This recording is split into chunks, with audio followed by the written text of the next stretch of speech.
पाहुयात पुढची बातमी। दरम्यान मविया नेत्यांचे दावे आशिष शेलार यांनी मात्र हाणून पाडल्यात। महायुतीत वाद निर्माण करण्याचं मविया नेत्यांचं षडयंत्र असल्याचा आरोप आशिष शेलार यांनी केलाय। तर महायुतीच्या निर्णयामुळे राज्यात अनुकूल वातावरण निर्माण झालंय, त्यामुळे अजित पवार यांच्या विरोधात बातम्या पेरण्याचं काम सुरू आहे, असा पलटवार सुनील तटकरे करतायत। या सगळ्या बातम्या कल्पोकल्पित निराधार पद्धतीच्या त्या ठिकाणी आहेत।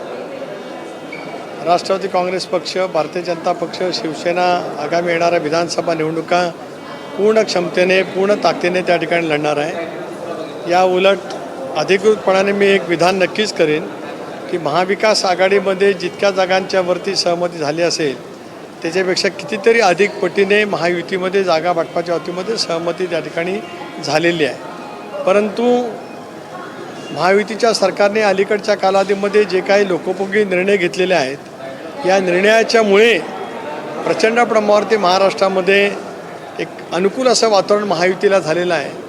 आणि ज्या वेळेला नोव्हेंबर महिन्यामध्ये विधानसभेच्या निवडणुका येतील त्याला राज्यामध्ये महायुतीचं सरकार त्या ठिकाणी येईल अशा पैकीचं वातावरण निर्माण झाल्यामुळे राज्यावरती सत्तेवरती येण्याची देवा स्वप्न बघणारे 5-5, 6-6 मुख्यमंत्री आज एकदम हवालदिल झाले असल्यामुळेच अशा पैकीच्या बातम्या पेरण्याचं काम विरोधकांच्याकडनं त्या ठिकाणी सुरू असल्याचं पाहायला मिळतं आहे।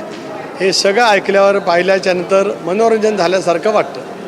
कपोल कल्पित बातमी आहे।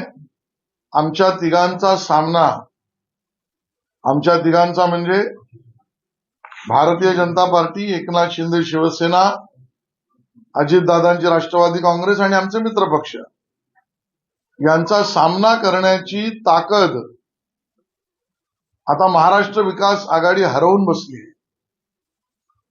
जनतेचा मिळणारा प्रतिसाद हा बघितल्यावर महाराष्ट्र विकास आघाडीतले उभाटा सेना, शरद पवार साहेबांची राष्ट्रवादी काँग्रेस आणि काँग्रेस यांच्या पायाखालची वाळू घसरायला लागली आहे। आणि म्हणून राजकीय षडयंत्र, खोट्या बातम्यांचं हे पसरवलं जात आहे जाणून बुजून।